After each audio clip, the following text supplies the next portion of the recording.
So it's Reconnect with Rockers. I am so happy to see the face of my friend James Michael from 6 a.m. Stop barking in the background, for God's sakes. They got the crazy dogs here. You're a dog owner. We'll talk about that in a bit. But it's so wonderful to see your face. We've chatted, but seeing somebody's face is just so different. So thank you so much for hooking up with me today.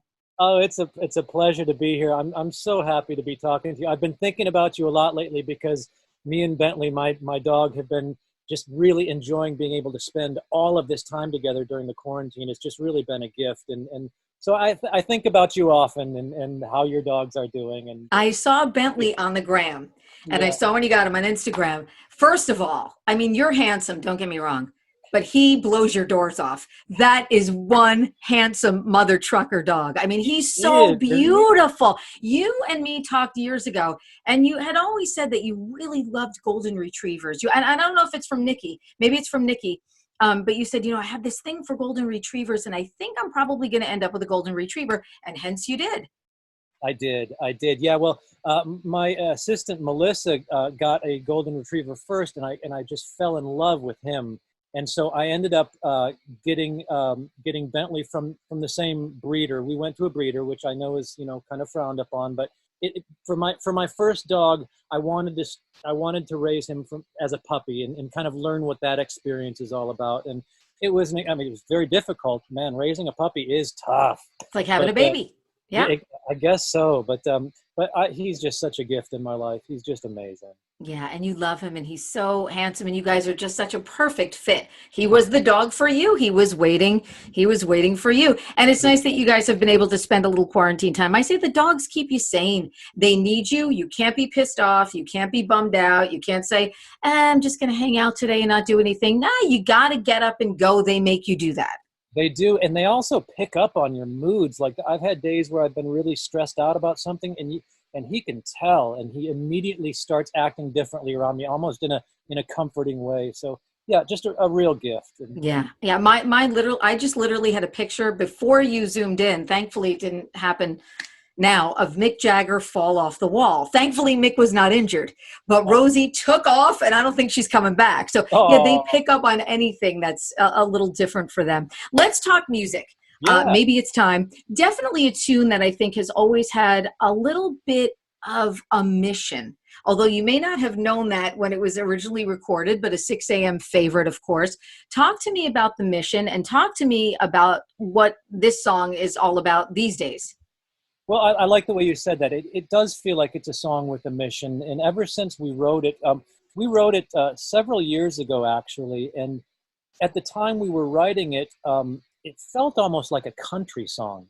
I think just because the way the melody kind of rested over the chords, and maybe it was just the way that we were playing it at the time. It felt very country, but we knew that the message was so strong.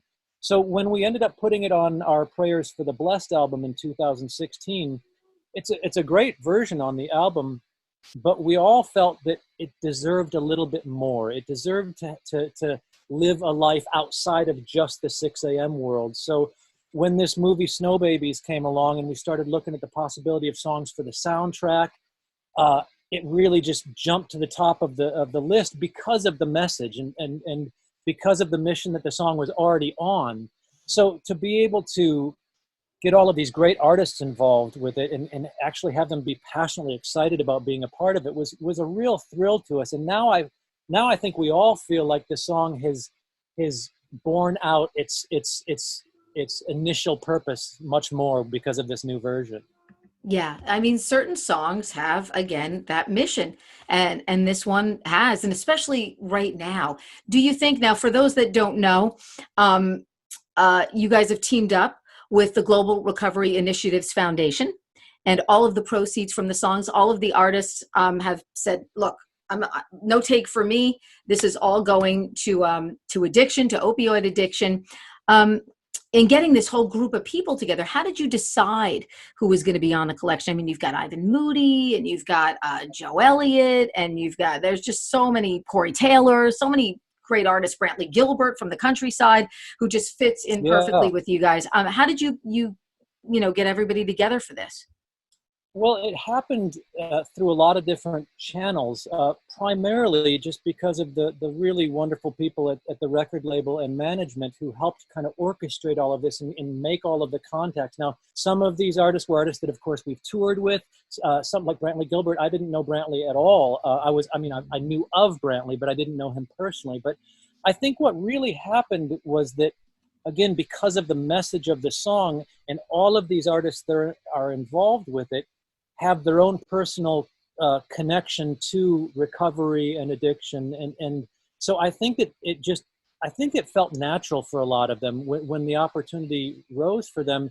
It was something that they all kind of gravitated to. So as far as getting them all together, I really can't take any credit for that. It was really due to management and the record label, who really did a great job of pulling it all together. But it was super excited when we started getting the files sent to us from the different recording studios. And, you know, I remember that the day that I pulled up Ivan Moody's vocal for the first time, the hairs just stood up on my arm, because that guy is such an incredible singer. And I think because of the genre of music that Five Finger Death Punch is in, a lot of times we forget about what a great singer he is. And so to just be able to pull up the raw tracks and listen to his delivery of the song. I mean, to be honest with you, Terry, I would have loved to have released 6 different versions with each one of them singing the entire song, because each one of them brought something so unique to it. So as a singer myself, it was just a real thrill to be able to experience that.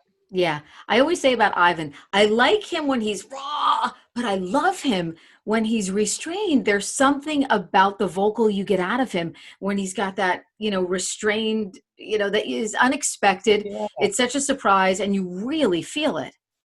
Yeah, it's interesting because you wouldn't think that a voice like that would be able to be so vulnerable. Yeah. But Yeah. in his softer moments, it is just pure vulnerability, and that's a gift. That's something that guys like me could only wish we could capture that type of vulnerability just in an instance like that. And it just, to me, he seems like the kind of guy that every time he opens his mouth, it's just pure gold. It's just Yeah. Yeah. incredible. And that I feel that way about all the singers on there. Brantley's parts are just so amazing, and yeah, it's just an exciting thing to be a part of. Yeah, and it's really nice to take the ear and see if you can figure out exactly where where the new vocal comes in. Well, talk to me too about how times like these impact addiction problems. And I'm not just talking about going through COVID. There's so many different things that are going on now that people feel so stressed about. They feel stressed about their health and their job and their family and Right. everything. And it's so difficult for people. That's something that actually I had a little bit of concern about when it came to the timing of releasing this song and what our hopes were for this song, because of exactly what you just said. There are so many struggles going on right now. Do people have the bandwidth to add one more serious concern to their list of concerns that they're dealing with on a daily basis? I was worried that there wouldn't be enough bandwidth out there for people to be open to this very, very important cause. But thankfully, that's not the case. Thankfully, people have really responded to it, starting with the artists that were willing to be a part of it, and then going out into the audience. We've been getting a really great response from people, and I think people, maybe I underestimated people's ability to take on very important concerns and deal with more than one thing at one time. But we're certainly finding that's the case with Maybe It's Time. Yeah. Yeah, we're finding it too. I mean, this week it has been our most requested song of the week. Wow. And yeah. So I think it's really resonating with people for, for a multitude of reasons. Oh, and I saw Snow Babies last night. I Oh, what'd you watched it. think? I think it's so impactful.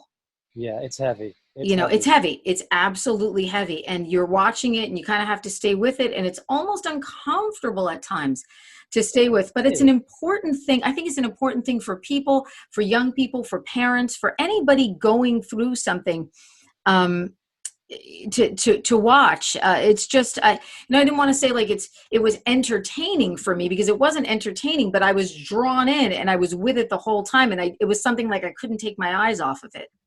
Well, I'm glad you mentioned that, because honestly, that's something that also is always a concern when you're dealing with very heavy subject matter. In say all the way back to the Heroin Diaries soundtrack, we're no strangers to taking on heavy subject matter and finding a way to approach it and to present it in a way that is palatable and that isn't overwhelming, so that you, because your initial instinct when watching this film is, is to turn away. And I think it's the same way when you're your initial instinct when you listen to a song that is about a very heavy subject matter is to turn away a little bit. But I think that both with the movie and what we've found to be pretty effective with 6 a.m. music is you have to find a way to present it where you invite the person in to have a conversation and to be a part of the conversation.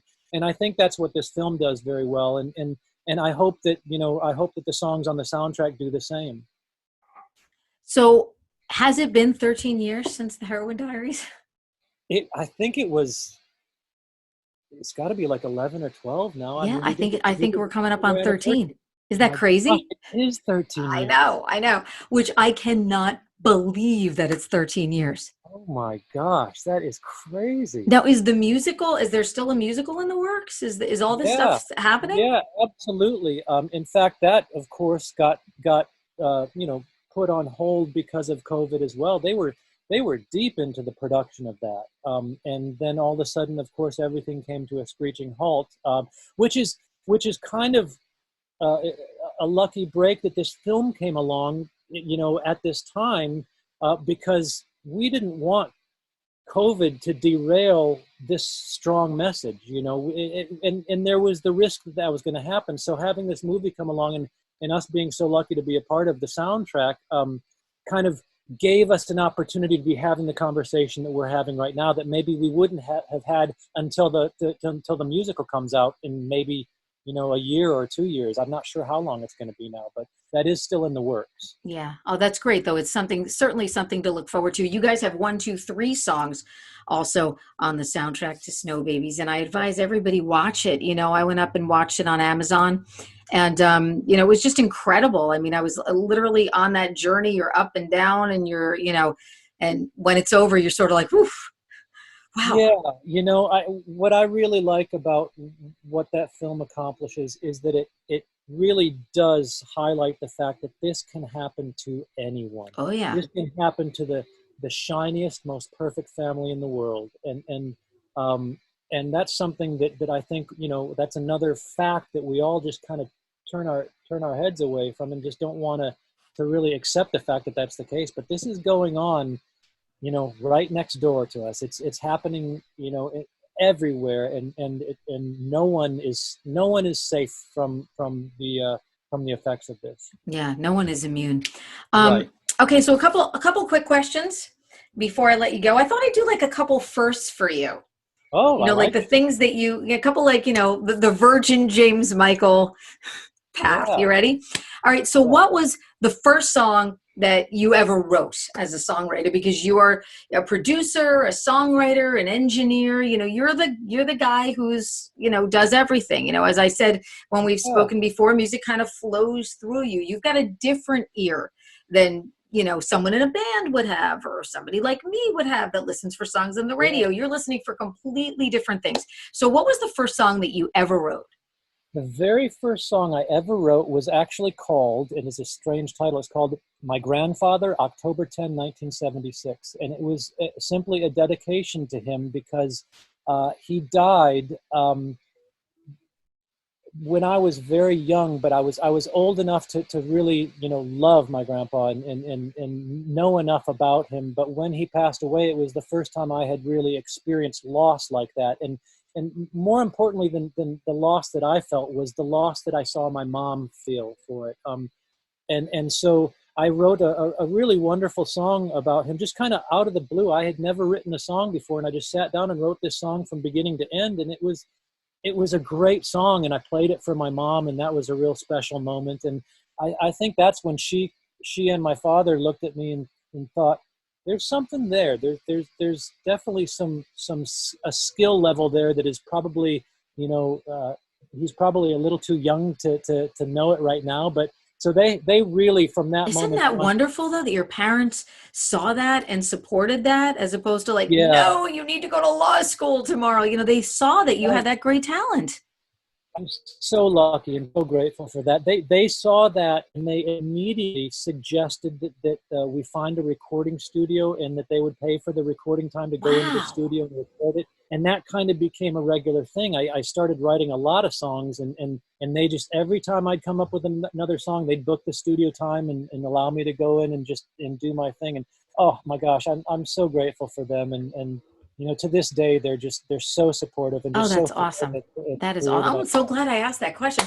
First yeah. thing that you ever produced, and when you went in as a producer, did you feel intimidated? Were you like, no, move out of the way? I got the ear. What was it like the first time you ever produced anything? Well, the first record I produced was, I think it was like a Christian artist back when I was maybe 17 or 18 years old. And because I had been working at this recording studio recording my own songs, this artist called me and said that he had heard some of the recordings I'd done through the recording studio and wanted to know if I'd be interested in producing his record. So that was the very first thing I did. It was a very simple record, mostly just, you know, acoustic guitars and some drum machines and stuff like that. But it was my first attempt at going into the studio with an artist and actually coaching him on how to sing. And I mean, I had no business doing that at 17 years old, but I was just faking it until I make it, you know.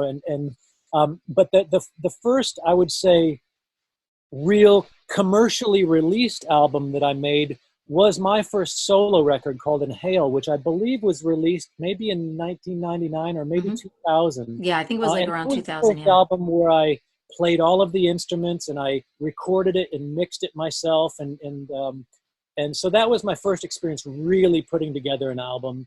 And um, then you kind of just jump forward, and the next really commercially released album that I produced was probably the Scorpions. Uh, Wow. so it was a big leap. It was a big jump, and I owe that to Desmond Child, who was just gracious enough to bring me in on this. He called me one day, and he was working on a Meatloaf record at the time, and because I had written some songs for Meatloaf, Meatloaf was on my show and kept talking about you. And that was you're like the one of the coolest. first times, like it was around 6 a.m. time, but he just kept talking about Hang Cool Teddy Bear, James Michael, James Michael, James Michael. And your name was like ingrained in my head. And you know, Meatloaf.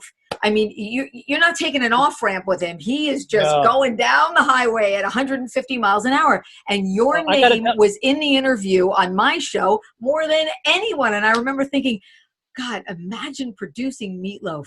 That's, it's great and fun, but it's also a job because Meatloaf is not one of those guys where you're just going to sort of tell him what he's got to. No, tell. no, no, no, no. He knows what he wants, and he knows how to get it. I have a great story about him. I had done right when I released Inhale, I had done a show. I think it was here in LA. I think it was like at House of Blues or something like that. And the next day, I got a phone call, and it was Meatloaf. Now this was before I even knew him. And he's like, "Hey James, this is Meat. Do you have a little time?" And I said, "Of course." And he said, "I was at your show last night, and I took some notes." And he goes, "Would you mind if I just gave you some notes?" And I'm like, "Are you kidding me?" Of course. He proceeded to spend about an hour to an hour and a half on the phone with me. He had written like pages of notes, of suggestions about my performance and about my songs and stuff like that.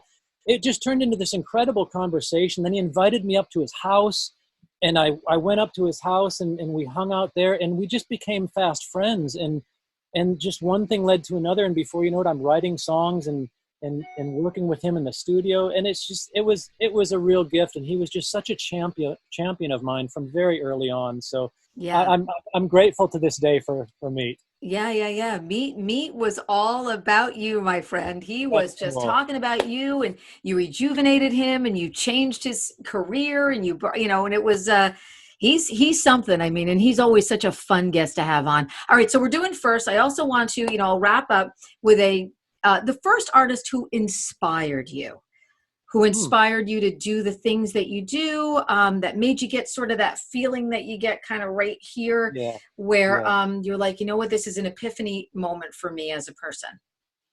I'm going to give three answers, if that's okay. That's The, fine. the first one, of course, is Freddie Mercury. I fell in love with the early Queen records, and he just captured my imagination like nobody else on the planet. And he's, you know, influenced me through my entire career from a songwriting standpoint, from a performance standpoint, from just every standpoint you can bring into this picture. He's just been a huge influence. The next one I have to say was Meatloaf, because when I was very young, my brother brought home Bat Out of Hell 1. It was the picture vinyl where the actual artwork was on the vinyl itself. Oh yeah. And he played that whole album for me, and it blew my mind. I had just never heard recorded music feel so much like a theatrical performance. And I thought, that is what I want to do in the music business. I want to invoke that type of a reaction from people. So that was a big one. And then the one that I'm always, some people shudder when I say this, but I was a huge Rush fan when I was a kid. Huge Rush fan. And I would say that Geddy Lee influenced me an awful lot just because of his multi-talents.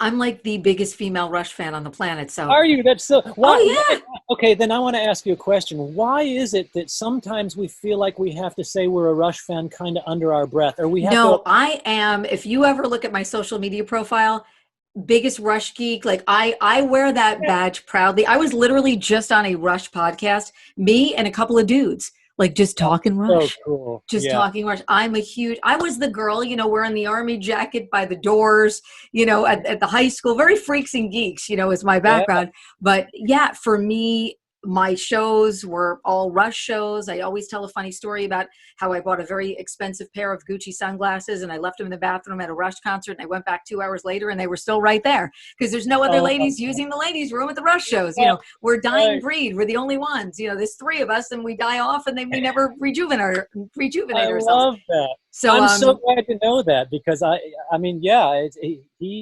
they influenced me an awful lot, just an awful lot. Number one, just because of his extraordinary vocal range, but also just the fact that he was a multi-instrumentalist. They were all so good at their instruments. That just was always an inspiration. Oh, yeah. See, I love you even more now. I love that. I love you even more now. James, thank you so much. Thank you for taking the time. I had you on the air with me, and I wanted to do a Zoom with you because I just knew it would be great to have you on Reconnect with Rockers. I cannot thank you enough for the time this afternoon. It's been so much fun. It's always fun. And give Bentley a smooch for me. I want a big smooch for that guy. I will. I'm so glad to be talking with you. It's always fun to talk with you. And now, you know what? Now with Zoom and everything, we have no excuse. We don't need to do an interview. Sometimes we can just hop on Zoom and say hello. I would love to do that. I would absolutely love to do that. Love you. Love you too. WDHA's Reconnect with Rockers is powered by Advantage Contracting and by Karis Lock Company.